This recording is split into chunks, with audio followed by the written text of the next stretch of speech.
믿음이 연약한 자를 너희가 받되 그의 의심하는 바를 비판하지 말라. 어떤 사람은 모든 것을 먹을 만한 믿음이 있고 연약한 자는 잿을 먹느니라. 먹는 자는 먹지 않는 자를 업신여기지 말고 먹지 못하는 자는 먹는 자를 판단하지 말라. 이는 하나님이 저를 받으셨음이니라. 남의 하인을 판단하는 너는 누구뇨? 그 섰는 것이나 넘어진 것이 제 주인에게 있음에 저가 세움을 받으리니 이는 저를 세우시는 권능이 주께 있음이니라. 혹은 이 날을 저날보다 낮게 여기고 혹은 모든 날을 같게 여기나니 각각 자기 마음에 확정할지니라. 나를 중히 여기시는 자도 주를 위하여 중히 여기고 먹는 자도 주를 위하여 먹으니 이는 하나님께 감사하며 먹지 않는 자도 주를 위하여 먹지 아니하며 하나님께 감사하느니라. 우리 중에 누구든지 자기를 위하여 사는 자가 없고 자기를 위하여 죽는 자도 없도다. 우리가 살아도 주를 위하여 살고 죽어도 주를 위하여 죽나니 그러므로 사나 죽으나 우리가 주의 것이로라. 이를 위하여 그리스도께서 죽었다가 다시 살아나셨으니 곧 죽은 자와 산 자 주가 되려 하심이니라. 내가 어찌하여 내 형제를 판단하느냐? 어찌하여 내 형제를 업신여기느냐? 우리가 다 하나님의 심판대 앞에 서리라. 기록되었을 때 주께서 가라사대 내가 살았노니 모든 무릎이 내게 꿇을 것이요 모든 혀가 하나님께 자백하리라 하였느니라. 다시 읽습니다. 이러므로 우리 각인이 자기 일을 하나님께 짓고 하리라. 아멘. 믿음이라는 것은 예수님을 주님으로 고백하는 데부터 시작됩니다. 이처럼 믿음은 추상이나 관념이 아닙니다. 실제가 되어야 돼요. 그런 믿음이 참 믿음인 것입니다. 이런 실제적인 믿음이 있다면 우리는 합력해서 선을 이루신 그 하나님을 온전하게 신뢰할 수가 있습니다. 그렇기 때문에 어떤 환경 속에 있다 할지라도 하나님께 감사하며 전적으로 주님을 의지할 수가 있는 것이에요. 그런데 문제는 우리 가운데 연약한 믿음의 소유자가 너무나 많다는 겁니다. 교회에서는 성도로 행세하다가 교회 밖을 나가는 순간부터는 불신앙의 사람으로 살아가는 분들이 얼마나 많은지요. 이렇게 이중적인 삶 때문에 세상 사람들에게 혼선을 심어줍니다. 참 신앙들의 모습이 가증스럽고 위선적으로 비춰지는 경우가 너무나 많아요. 분명 사람이 사는 세상에서는 언제나 말이 많기 때문입니다. 말이 많습니다. 교회 내에서도 이런 많은 말 때문에 파당이 생기고요. 또한 분열이 생기고 분쟁이 생기는 경우가 너무나도 많습니다. 그래서 사도 바울은 본장에서 비판과 용남에 관한 교훈을 분명하게 설명하고 있습니다. 오늘 본문에서 사도 바울이 전하고 있는 것은 로마 교회의 믿음이 약한 자와 강한 자 사이에 음식에 관한 문제가 됐어요. 당시 로마 교회 성도 중에 개종한 유대교 성도들은 의식 같은 것을 믿음과 관련시키려고 노력했고요. 개종한 이방인 성도들은 나름대로의 기능 회복에 대한 관습을 버리지 못했습니다. 그렇기 때문에 복음으로 자유롭던 성도들 사이에는 자연스럽게 불화가 생기기 시작합니다. 그래서 사도 바울은 모든 것을 판단하는 데 있어서 양자가 주를 위한 것이라면 어느 것도 가능하다라고 말하고 있는 것입니다. 하지만 그 외에 어떤 것도 판단하거나 비판하는 것은 옳지 않다라고 그는 전하고 있습니다.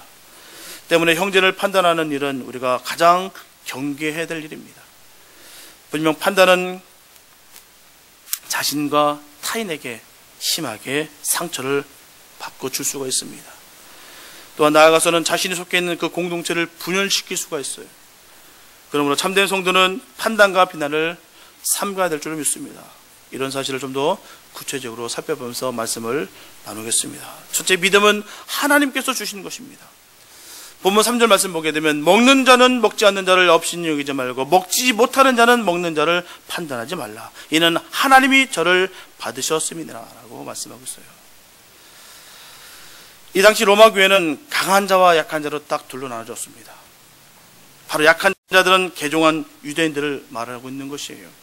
개종한 유대인들은 우상신전의 제물로 바쳤던 그 고기는 먹으면 안 된다라고 생각합니다. 그 당시 시장에서 팔리는 고기는 거의 우상신전에서 제물로 바쳐졌다가 시장에 내어 파는 그런 것들이었기 때문에 이 개종한 유대인들은 결코 우상신전의 제물로 바쳤던 고기는 안 먹겠다는 거예요. 왜냐고요? 더럽혀진 고기 때문입니다. 그 더럽혀진 그 고기를 먹음으로 말미암아 먹는 사람들의 영이 더럽혀진다라고 그들은 생각합니다. 반면에 강한 자들은 개종한 이방인들을 말하고 있어요. 이들은 우상신전의 제물로 바쳐졌던 고기를 먹어도 아무 문제가 될 것이 없다라고 여깁니다. 분명하게 우상신한 것이 존재하지 않기 때문이에요. 우상신에게 바친 고기를 먹었다 할지라도 성도들에게 전혀 상관이 없다라고 그들은 전하고 있습니다. 또 다른 로마교회 성도들 간의 의견이 나눠진 문제들이 있는데요. 그것은 또한 안식일과 유대인들의 특별한 명절과 절기를 지키는 문제였어요. 초대교회 성도들 중에 개종한 유대인들은 유대교의 안식일처럼 많은 명절과 절기를 율법적으로 지켜야 된다라고 그들은 생각합니다. 또한 다른 성도들도 유대인들의 모든 명절과 절기와 특별한 날들을 철저하게 다 지켜야 온전한 신앙인이다라고 그들은 섬기고 있습니다. 그런데 문제는 유대인들이 안식일과 명절과 절기를 지켜야 할 그 율례와 규례가 너무나도 많습니다. 너무나도 많기 때문에 안식일과 명절과 절기는 기쁜 날이 아니에요. 그들에게 있어서 버거운 날입니다. 부담스러운 날이었어요. 오히려 사람들을 속박하고 부담스러운 날로 변질됐다는 것입니다. 하지만 많은 개종한 이방인들은 달랐어요. 그들은 유대교의 배경을 전혀 가지고 있지 않았기 때문에 주일날을 주님이 부활하신 승리하신 그 기쁜 날로 그들은 지켰습니다. 그렇기 때문에 유대인들의 명절과 절개는 구속받지 않기를 원했습니다. 거기에 묶이지 말라는 거예요. 그날은 승리의 날인데 왜 거기에 묶여서 그 기쁨도 사라졌냐라고 그들은 말하고 있습니다. 이런 상황 속에서 사도 바울이 로마 교회의 성도들을 향하여 말하는 것은 서로가 다른 견해와 의견을 존중하라. 그리고 서로 격려해주고 서로의 다름을 인정하라라는 것입니다. 당시 초대교회는 정확하게 세워진 교리가 없었어요. 각 초대교회가 세워졌기 때문에 교리가 없습니다. 그냥 받은 은혜대로 각자의 그런 믿음대로 그냥 모여서 예배드리고 그렇게 진행됐습니다. 소위 말하면 지금 이단들의 모습들이 그 가운데서 많이 묻어져 있었다는 사실입니다. 그래서 명확한 기준 없이 혼합돼서 그냥 예배드리고 신교했어요. 그 결과 초대교회에 많은 문제들이 발생하고요, 충돌했다라는 것입니다. 요즘 우리에게는 성경이 있어요. 이 성경 말씀을 통해서 성경이 그대로 우리에게 전해졌기 때문에 그 안에는 모든 매뉴얼이 다 있습니다. 주님이 기뻐하는 것, 주님께 어떻게 해야지 우리가 기쁨이 되는 삶이라든지 이 모든 것이 다 성경을 통해서 우리가 알 수가 있습니다. 그 당시 때는 성경이 없었어요. 그래서 혼돈되지 않는다는 것입니다. 사도 바울은 오늘 이러한 부수적인 문제에 관해서 성도들은 너그럽게 먹으라는 것입니다. 태도를 가지라는 것이에요. 내 생각과 내 의견이 절대적으로 옳고 다른 사람들의 생각과 의견은 전적으로 다르다, 잘못됐다라는 생각과 태도를 가져서는 안 된다라고 지금 분명히 사도 바울은 말하고 있습니다. 그래서 사도 바울은 개종한 이방인들처럼 주님께서 주신 자유를 누리며 신앙생활하는 성도들을 향하여 전하기를 주님께서 십자가 보혈을 통하여 주시는 그 은혜와 자유를 육신을 위한, 자기를 위한 이기적인 동기로 사용해서는 안 된다는 것입니다. 자기 정욕대로 사용해서 안 된다는 것이에요. 그 기쁨을 갖고. 그리고 성도의 자유를 아직도 온전히 누리지 못하고 있는 그 형제들을 업신여기거나 무시하거나 비판하지 말라라고 명확하게 권면하고 있습니다. 또한 사도 바울은 개종한 유대인들은 바로 율법에 매여 신앙생활하는 사람들에게도 권면을 분명히 전하고 있습니다. 그래서 바로 율법과 규례를 엄하게 지키며 신앙생활하고 한다고 해서 개종한 이방인 성도들을 믿음과 열심이 없다라고 해서 정죄하거나 심판하거나 비판하지 말라는 거예요. 다르게 믿는 사람들을 우리처럼 철저하게 신앙을 지키지 않고 미지근하다, 율법적으로 신앙생활을 하지 않는다라고 믿음이 없다라고 정죄하지 말라는 것입니다.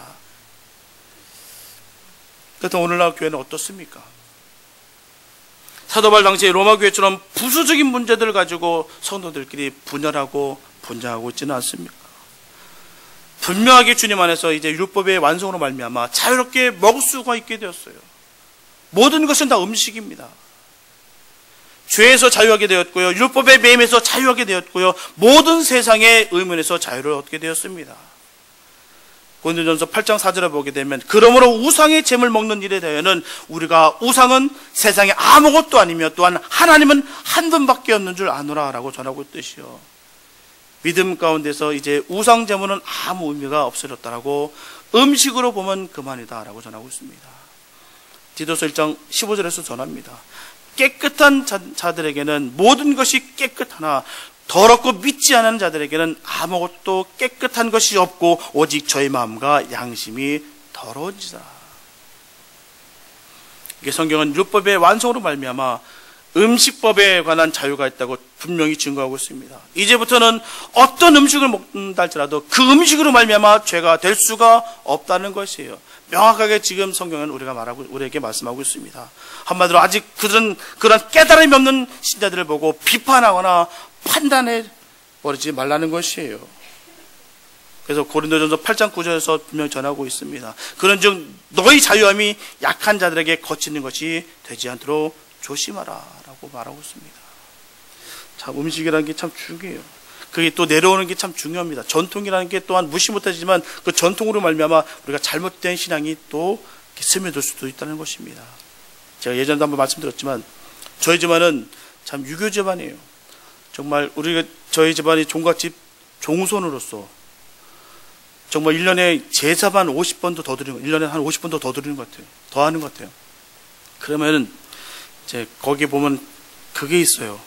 그 항아리 사탕 같은 게 있습니다. 요강같이 생긴 거. 그거 참 맛있습니다.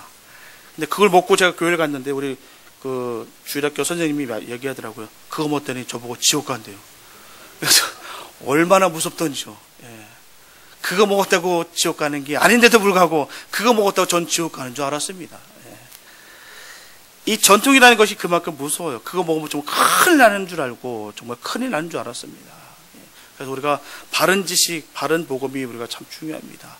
그걸 먹음으로 인해서 우리가 죄 가운데 있는 것이 아니라 그 행함으로 말미암아 제사를 내가 그 행실을 함으로 말미암아 죄가 짓는 것인데도 불구하고 그걸 먹었다고 해서 죄를 짓다고 우리가 착각 속에 있을 수가 있다는 것입니다. 요즘은 기독교인들이 술을 마시는 것이 죄라고 생각하는 분들도 있고요. 반면에 술을 마시는 것은 괜찮다라고 생각하는 분들이 참 많습니다. 하지만 신앙의 본질적인 문제를 다 떠나서요, 경건과 절제 입장에서 기독교인들은 술을 마시면 안 됩니다. 바람직하지가 않아요. 또한 기독교는 담배를 피워서는 안 된다고 생각하는 분들이 있는가 반면에 어느 분들은 흡연하는 것은 우리의 믿음과 신앙에 아무런 관계가 문제가 되지 않는다라고 전하는 분들도 있습니다.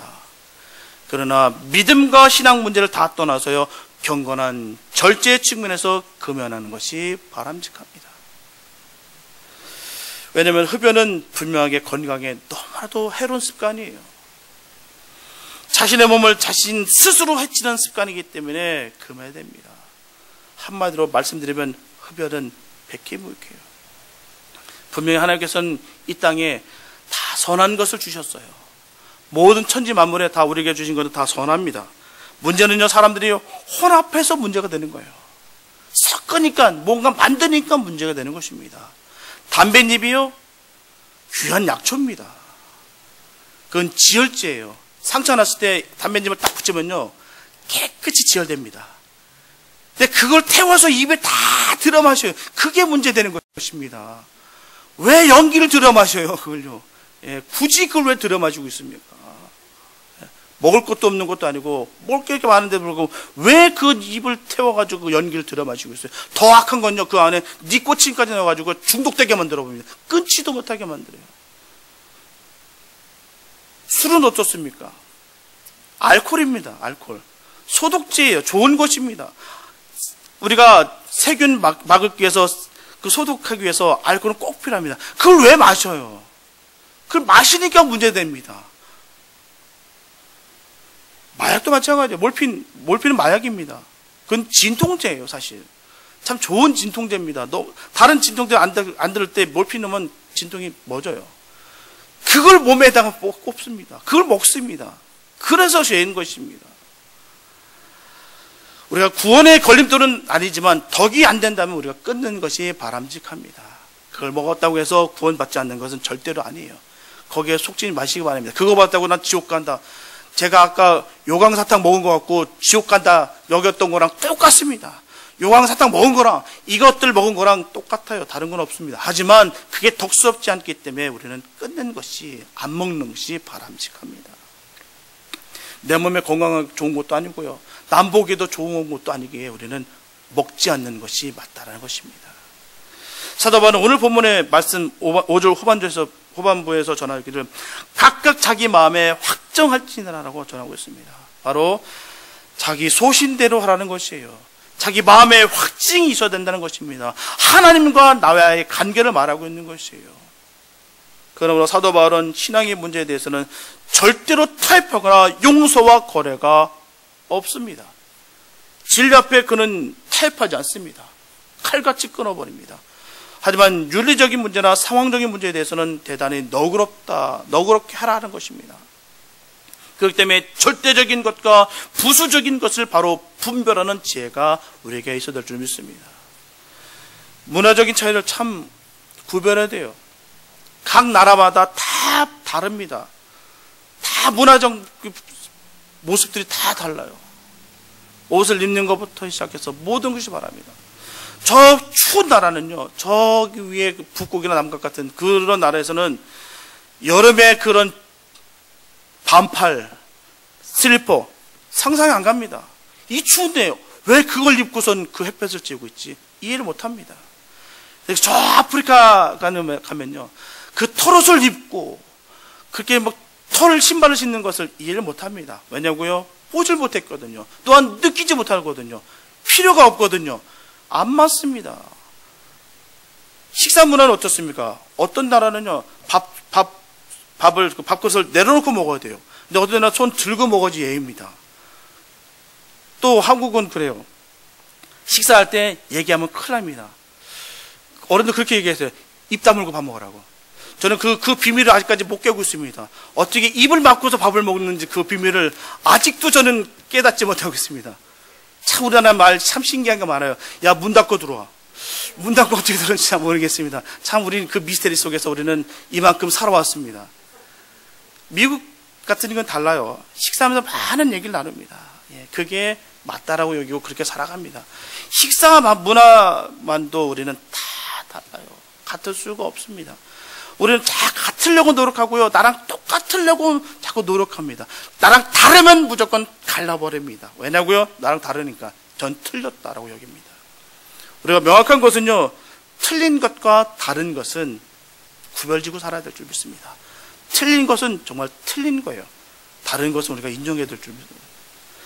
그래서 본문 5절에서 전하고 있듯이 혹은 이 날을 전날보다 낮게 여기고 혹은 모든 날을 같게 여기나니라는 것입니다. 이 말씀은 바로 어떤 사람은 주일날만 중요하게 여겼고요, 어떤 사람은 안식일을 중요하게 여겼습니다. 그래서 안식일과 주일 둘 다 지켰어요. 초대교회는요, 안식일도 지켰고요, 또한 주일도 지켰습니다. 그 이유가 바로 그겁니다. 주일을 지키자니 안식일이 마음에 딱 걸리고요, 또 안식일을 지키자니 주일이 딱 걸립니다. 아예 그럴 바엔 둘 다 지키자. 그게 지켰습니다. 그래서 어느 쪽을 지켜야 옳으냐는 문제가 나오게 되는 것이에요. 그래서 성경은 주를 위하여 중히 여기라라고 말씀하고 있습니다. 또 먹느냐 안 먹느냐 이런 문제는 다 형식적인 문제라고 전하고 있습니다. 이처럼 같은 목적을 가지고도 이런 차이가 있을 수 있다는 말이에요. 문제는요, 신앙을 분명히 하고 목적을 분명히 하고 진실을 분명히 해야 되는 것입니다. 그러면 나머지 부분은, 부족한 부분은 하나님께서 너그럽게 대해주실 뿐만 아니라 하나님께서 가르쳐 주십니다. 그래서 각자 신앙 양심대로 행하되 중요한 것은 본문 6절에 나오는 것처럼 나의 행동이 주님의 영광을 위한 일이 되냐를 생각하라는 것이에요. 믿음이 약한 자들로 하여금 타락하게 하고 실족하게 하는 원인이 되지 않도록 조심하고 또 조심하라 라고 말하고 있는 것입니다. 그 모습으로 시험에 들게 한다면 절대로 안 된다는 것이에요. 믿음이 약한 형제를 실족해 한다는 것은요, 예수님께 죄를 짓는 것과 똑같습니다. 예수님께서는요, 우리를 위하여 목숨까지도 아끼지 않으시고 다 내어주셨어요. 왜냐고요? 그 영혼을 위해서. 영혼을 위해서 다 주셨습니다. 그렇기 때문에 믿음이 연약한 형제를 실족치 않게 하기 위해서는요, 우리가 최선을 다해야 될 줄 믿습니다. 그 영혼에 대해서 실족치 않기 위해서는 음식 하나도 절제지 못한다는 것은 말이 되지 않습니다. 내 생명 또한 바칠 수 있는 그런 믿음이 있어야 되는데요. 음식조차도 내가 절제 못한다는 것은요, 믿음에 문제가 있는 것입니다. 우리가 먹고 안 먹고의 문제가 아니에요. 내가 그 영혼을 생각할 때 그런 마음이 있느냐 없느냐의 차이입니다. 예수님께서는 물과 피를 다 쏟으시기까지 우리를 사랑하셨는데, 우리는 그 영혼을 위해서 먹는 것까지도 절제 못한다는 것은 말이 되지가 않습니다. 그걸 말하고 있는 거예요. 사도 바울은 고린도전서 8장 13절에서 전합니다. 형제를 위하여 영원히 고기를 먹지 않겠다라고 선언하고 있습니다. 왜요? 그 영혼을 위해서 그런 것입니다. 고기 이제 먹을 만큼 다 먹었으니까 나 지겨워 안 먹어, 그 뜻 아니에요. 내가 고기 먹고 탈나가지고 이제부터는 내가 고기 안 먹겠다 이렇게 선언하는 것도 아닙니다. 내가 이걸 먹음으로 말미암아 저 영혼들이 상처받고 저 영혼들이 믿음에서 탈락된다면 나는 영원히 이 고기 먹지 않겠다라고 선언하고 있습니다. 우리가 이런 믿음이 있어야 될 줄 믿습니다. 이런 각오가 없이 어떻게 내가 신앙을 지켜나갈 수가 있겠다고 생각하십니까?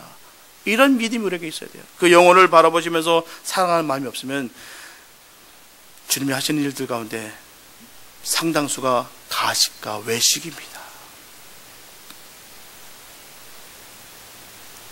우리도 한 형제의 신앙을 위해서 우리의 자유까지라도 절제할 수 있는 그런 성숙한 성도가 되었으면 좋겠습니다. 그러므로 보편적인 진리가 되는 그 삼위일체 하나님과 구원사적 근본 교리를 벗어나지 않는 이상은 일반적인 신앙 양심에 관한 주관에 대해서는 극단적으로 우리가 판단할 필요가 없어요. 죽고 사는 문제, 그 영혼이 죽고 사는 문제가 아니면 그건 별거 아닌 문제입니다. 우리는 자꾸 별거 아닌 부수적인 문제에 너무 치중하고 너무 집중해서요, 정말 바라봐야 될 것을 바라보지 못하고 우리가 생각할 것을 생각하지 못할 때가 너무나도 많다는 것입니다. 주님은 거기에 관심이 없어요. 그런데 우리는 자꾸 거기에 형식에 묶여서 내가 이걸 함으로 말미암아 특별히 주님께서 나를 더욱더 사랑해 주시겠지라는 그런 착각 속에 살아갈 때가 얼마나 많은지요. 우리는 거기에 집중하는 것이 아니라 그 영혼에 대해서 집중해야 될 줄 믿습니다. 그 영혼을 사랑하시고요, 그 영혼이 상처받을까 봐 내 마음을 아파할 수 있는 우리가 됐으면 좀 좋겠습니다. 그 영혼이 통증을 느낄 때 나도 똑같이 통증을 느낄 수 있는 우리가 됐으면 참 좋겠습니다. 저 영혼 죽든 말든 상관없고 나만 잘 먹고 나만 잘 되면 된다고 생각하는 그 자체가 바로 죄입니다. 우리 주님의 마음과 다른 마음이에요. 우리 주님께서는 그 영혼을 대해서 내가 손가락질하고 내 마음속에 미움 있게 있었던 그 영혼까지라도 주님께서는 사랑하십니다. 그 영혼을 사랑하는 우리가 됐으면 좋겠어요. 그래서 결코 성도는 비판하지 말고 자기 중심적으로 생각하지 말아야 될 줄 믿습니다. 혹시라도 이런 문화적인 문제를 마치 신앙적인 문제인 것처럼 우리가 여겨 비판하면 안 될 줄로 믿습니다. 그것이 우리가 기억해야 될 문제예요. 반드시 오직 믿음으로 겸손으로 되어야 될 줄 믿습니다. 두 번째, 성도는 사나 죽으나 주의 뜻을 위해 살아야 됩니다. 본문 7절과 8절 말씀 보게 되면 우리 중에 누구든지 자기를 위하여 사는 자가 없고 자기를 위하여 죽는 자도 없도다. 우리가 살아도 주를 위하여 살고 죽어도 주를 위하여 죽나니 그러므로 사나 죽으나 우리가 주의 것이로다. 이처럼 본문에서 중요하게 전하고 있는 말씀은 위하여라는 것입니다. 위하여. 결국 위하여라는 것은요, 목적의 문제입니다. 목적의 문제. 그래서 살고 죽는 것보다 목적이 더 우선된다는 말이에요. 그러나 목적이 없는 삶은 사나만한 인생입니다. 목적을 잃어버리면 방향성이 상실되고요, 모든 것이 다 허무하게 됩니다. 먹는 것도 입는 것도 마시는 것도 아무 의미가 없어집니다. 내가 이거 왜 먹어야 되는지, 내가 왜 입어야 되는지, 내가 왜 마셔야 되는지 그 의무를 모른다면 우리가 허무에 빠진다는 것입니다. 가치에서 벗어나는 것이에요. 노력하는 모든 것이 의미가 다 사라져버립니다. 비참해집니다. 내가 뭘 해야 될지를 모르는 그 삶 자체가 얼마나 무기력한지요. 그래서 오늘 본문은 자기 자신을 위해 살지도 못하고 자기 자신을 위해 죽지도 못한다라고 분명하게 말씀하고 있습니다. 자기 자신만을 위해서 노력하면 많은 성취감을 누릴 것 같고 행복할 것 같지만 결코 그렇지가 않다라는 것이에요. 정상의 자리에 올랐지만 공허함으로 인해서 세상의 많은 것들로 중독돼 버립니다. 그래도 치워지지 않는 갈급함 때문에 고통으로 호소하는 사람들이 얼마나 많은지요. 결국 많은 사람들이 그런 정상의 자리에서 절망합니다. 그토록 갈망했던, 그래서 원했던 그곳에 딱 올라갔는데도 불구하고 행복해야 되고 뭔가 이런 성취감 때문에 기뻐야 되는데 거기서 다 절망하고 된다는 것입니다. 인간의 존재는 자기만을 위해 살 수가 없도록 되어 있습니다. 저와 여러분들이 잘 아시는 대로 내가 먹기보다는 내가 사랑하는 사람을 먹이고 그 사람이 잘 먹는 것을 볼 때 내가 기쁘게 될 줄 믿습니다. 그 기쁨은 더 큽니다. 내가 이 음식을 먹고 더 맛있어서 행복한 것보다도요, 내가 정말 사랑하는 그 사람이 그 음식을 먹고 기뻐하는 모습을 볼 때 더 기쁩니다. 우리가 그런 기쁨이 있어야 될 줄 믿습니다. 저 영혼이 기뻐할 때, 저 영혼이 행복할 때 우리도 행복할 수 있는 그런 은혜가 있었으면 좋겠어요. 저 영혼이 기쁘니까 난 배가 아프고, 저 영혼이 행복하니까 난 정말 뒤집어지고, 이것이 아니라 저 영혼이 잘 되니까 너무너무 기쁘고 하나님이 얼마나 기뻐하실까 그 마음을 맛보는 우리가 됐으면 참 좋겠습니다. 그 기쁨을 알면요, 차원 높은 삶을 사는 것이에요. 내 것만, 내 주머니만 딱 넣고, 그렇게 되면 삶이 점점 좁아지게 되세요. 그 사람은 더불어 살 수밖에 없습니다. 다른 사람을 위해 살도록 되어 있어요. 그런데 이것을 잊어버리고 있을 때 그 사람은 불행해집니다. 행복해지는 것 같지만 결국 그렇지가 않아요. 그래서 이기적인 사람처럼 불행한 사람이 없습니다. 이기적인 사람만큼 고독한 사람도 없어요. 이기적인 사람은 결국 마지막에 목적을 잃어버립니다. 그래서 허무주의에 빠지게 되고요, 인생 무상에 빠지게 됩니다. 우리가 진정한 주님의 사랑을 아는 성도라면 자기 자신만을 위한 삶이 아니라 영혼을 위해서 기꺼이 생명을 바칠 각오로 살아갈 수가 있는 것입니다. 그렇게 살아가 되는 것이에요. 이런 삶을 보여주시는 것이 바로 우리 주님의 삶입니다. 우리는 그 삶을 따라가야 되는 것이에요. 왜냐고요? 주님의 자녀입니다. 우리가 또 그 사랑을 받았어요. 그 사랑을 받았다라면 우리는 가만히 있을 수가 없습니다. 그 사랑을 받았는데 어떻게 가만히 있을 수가 있습니까? 가만히 있는 것이 기적이에요. 바뀌지 않는 게 기적입니다. 고린도후서 5장 15절을 말씀하게 되면 저가 모든 사람을 대신하여 죽으심은 산 자들로 하여금 다시는 저희 자신을 위하여 살지 않고 오직 저희를 대신하여 죽었다가 다시 사신 자를 위하여 살게 하려 함이니라. 이렇게 예수님께서는 자기 자신을 위하여 살지 않으시고요, 우리를 위해 죽으셨다가 다시 사셨다는 것입니다. 그래서 성도로 하여금 그리스도를 위하여 살게 하고요, 그리스도를 위하여 죽게 하기 위해서 우리를 위해서 죽으셨다는 것입니다. 그래서 빌립보서 1장 21절에서 사도 바울은 전합니다. 이는 내게 사는 것이 그리스도로 죽는 것도 유익함이니라. 이 말씀은 살고 죽는 게 중요한 것이 아니라 그리스도가 중요하다는 것입니다. 오직 예수입니다. 그리스도 안에 살고 그리스도를 위해 살고 그리스도를 위해 죽고 그리스도와 함께 죽고, 이것이 성도의 모습입니다. 이게 성도에게서 살고 죽는 것보다 중요한 것이 하나님의 영광을 위한 것이에요. 그렇기 때문에 하나님의 영광을 위해서라면 살고 하나님의 영광을 위해서라면 언제든지 죽을 수 있는 것입니다. 이런 명확한 목적을 가지고 살아야 될 줄 믿습니다. 이런 명확한 목적을 살고 있으면요, 내가 사는 가치가 있습니다. 내가 왜 살아야 되는 그 의미가 명확하기 때문에 거기에 기쁨이 있습니다. 힘들고 어렵고 고통은 누구나 가질 수 있어요. 성도라고 해서 이 고통이 없는 것이 아닙니다. 통과된 것이 아니에요. 하지만 그 가운데 기쁨을 얻을 수가 있는 것입니다. 성도는요, 어려움 가운데서 그 기쁨을 찾는 것이 성도입니다.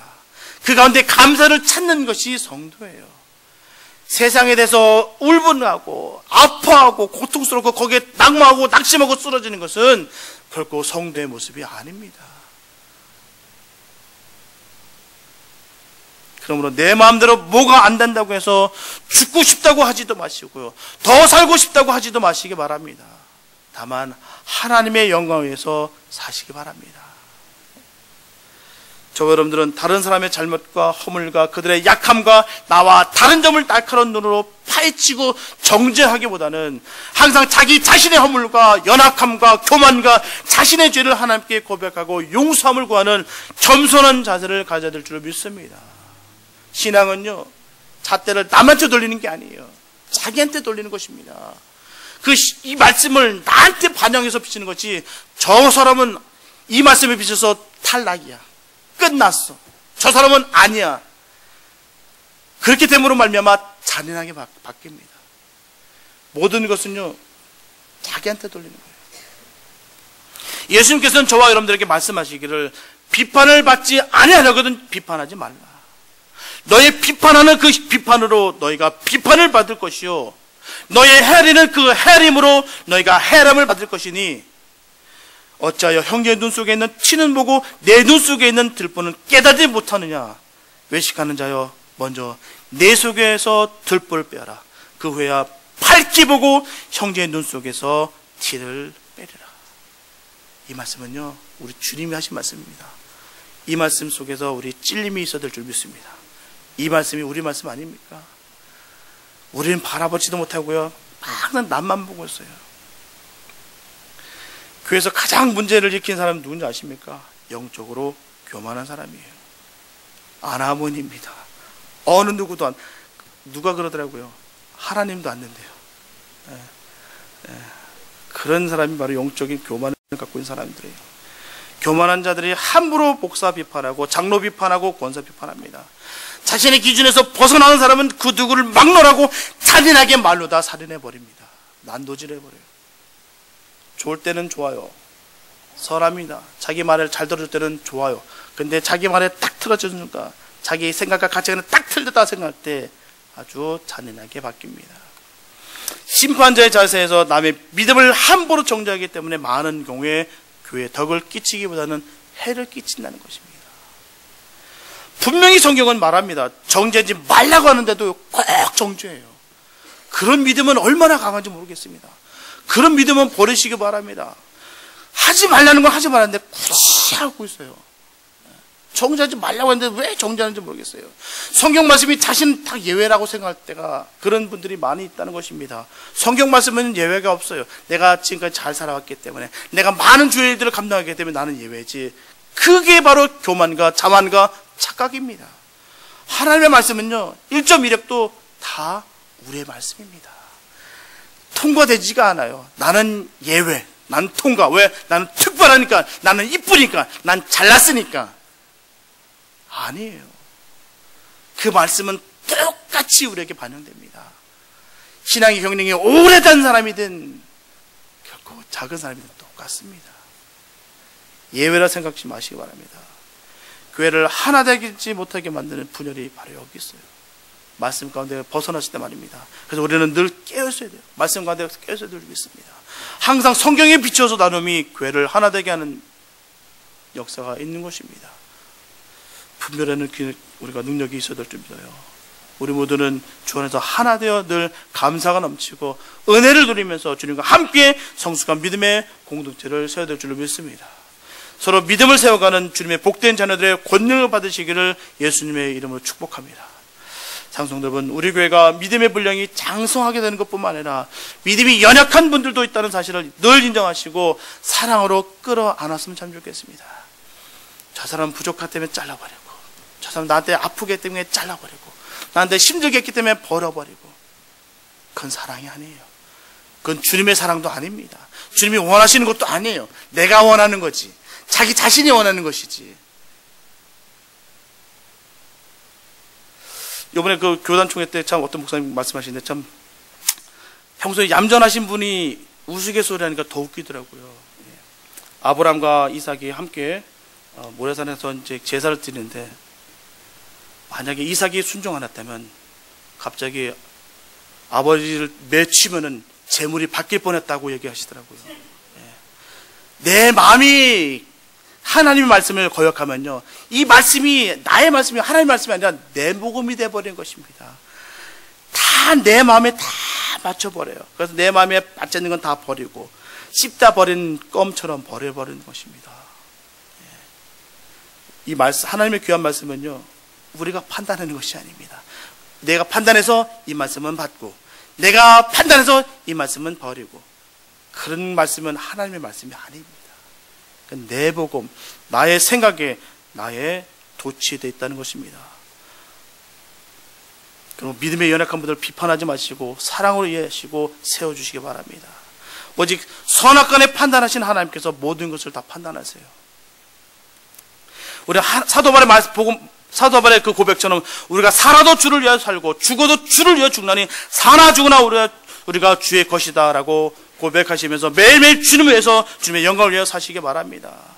우리는 반드시 주님 심판 앞에 섭니다. 어느 예외 없이 섭니다. 분명히 쓰게 되어 있습니다. 그때는요, 그 엄하신 그 주님 앞에 아무 소리 못합니다. 그 앞에 주님께서 낱낱하게 다 신원하십니다. 그러나 믿음 가운데 있었던 사람은요, 그 심판의 자리가 멸망의 자리, 소멸되는 자리가 아니라 그곳에서 주님이 영원한 생명을 받는 자리, 영원한 그 주님과 함께하는 그런 복된 자리로 바뀌는 것입니다. 그래서 늘 기억하시기 바랍니다. 올 당장 넘겼다고 그냥 기쁨으로 내가 속였다고, 내가 그냥 지나갔다고 그 끝이 아닙니다. 하나님 반드시 우리 주님 만납니다. 그 심판대에 반드시 만나게 되어 있습니다. 항상 그 심판대에 서실 그 주님을 늘 생각하시면서 심서 성령으로 늘 살아가야 될 줄로 믿습니다. 육신적으로 생각을 죽이고 성령으로 살아서 주의 구원을 산 자로서 영원한 삶에 참여하시기 바랍니다. 그리고 구원이란 천국 가는 것만이 아니라 바로 이 세상에서 성령으로 사는 것도 구원이라는 것을 늘 기억하시면서 이 세상에서도 주님의 구원을 마음껏 누리며 마음껏 그 복을 얻고 누리며 승리할 수 있는 우리 모두가 되시기를 예수님의 이름으로 축원합니다. 기도합니다. 사랑하는 하나님 아버지, 감사를 드립니다. 하나님께서 우리의 인생을 복되게 하셨고요, 우리를 진리와 생명과 거룩과 영혼과 위로의 사신으로 삼으셨습니다. 하나님의 자녀로서 가져야 할 모든 부요함에 초대를 받았고 그 일을 위하여 주께서 크신 능력과 무한한 사랑으로 함께 하신 것을 기억합니다. 이제 우리의 남은 생에서 우리의 삶을 주 앞에 순종하기로 다시 한번 서원합니다. 우리를 만나는 이들이 우리 안에 있는 평강을 보게 하시고 위로를 보게 하시고 치유받는 일이 있게 하셔서 생명을 전하며 거룩함의 열매를 맺어가는 삶이 되게 하여 주시옵소서. 주의 이름으로 승리하는 저희들 모두가 되게 하여 주시옵소서. 우리를 구원하신 예수님의 이름으로 감사하며 기도드렸습니다. 아멘.